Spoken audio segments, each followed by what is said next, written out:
The law of attraction, or of asking and receiving, is the law upon which the manifesting of our desires is based.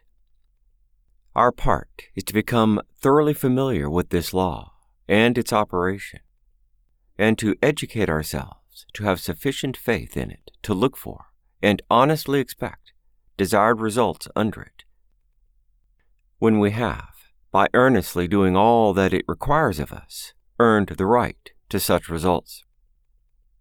Elihu tells us in the book of Job that there is a spirit in man, and the inspiration of the Almighty giveth him understanding.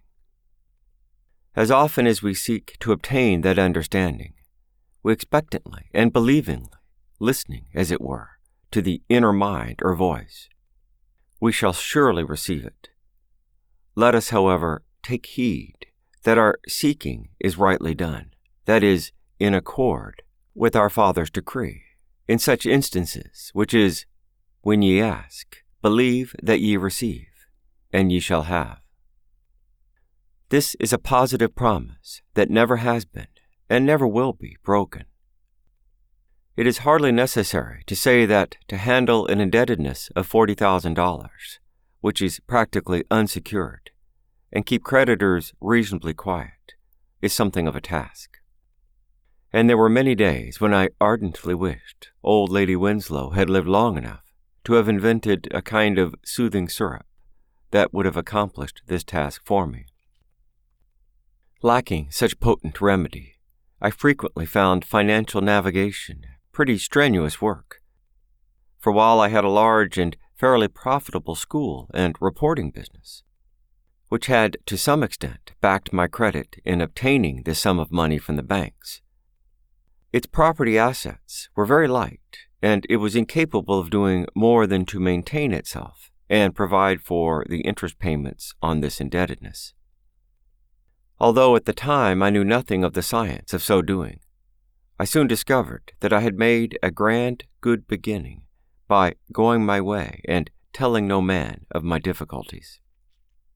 Only the brokers and my credit bankers knew of my downfall, and they were equally anxious with me that the matter be kept quiet until such time as some kind of satisfactory adjustment could be made. For a time, I accomplished practically nothing save trying experiments, with the hope, in each instance, that something worthwhile would come to me. I had apparently no guide or compass, and no active faith in the Father within, which doeth the work.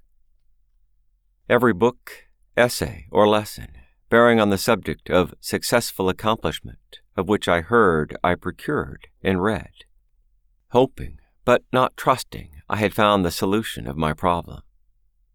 During much of this time I was studying, with more or less earnestness, the universal law, endeavoring to convince myself if it were really scientific and dependable when applied to what I had been taught to consider material things. Then, if I could discover what were the conditions under which it unfailingly worked, the rest would be easy. At times, and this was often when I had been particularly explicit in explaining to all powers just how it could accomplish a certain thing for me, the law did not seem to work at all, and I would be almost persuaded that mine was the one job too big for universal mind. But at these times, as I came to review the matter earnestly and honestly, I found the trouble to be always the same as that pointed out by Christ to his disciples, when they likewise had failed in accomplishing their purpose, because of your lack of faith.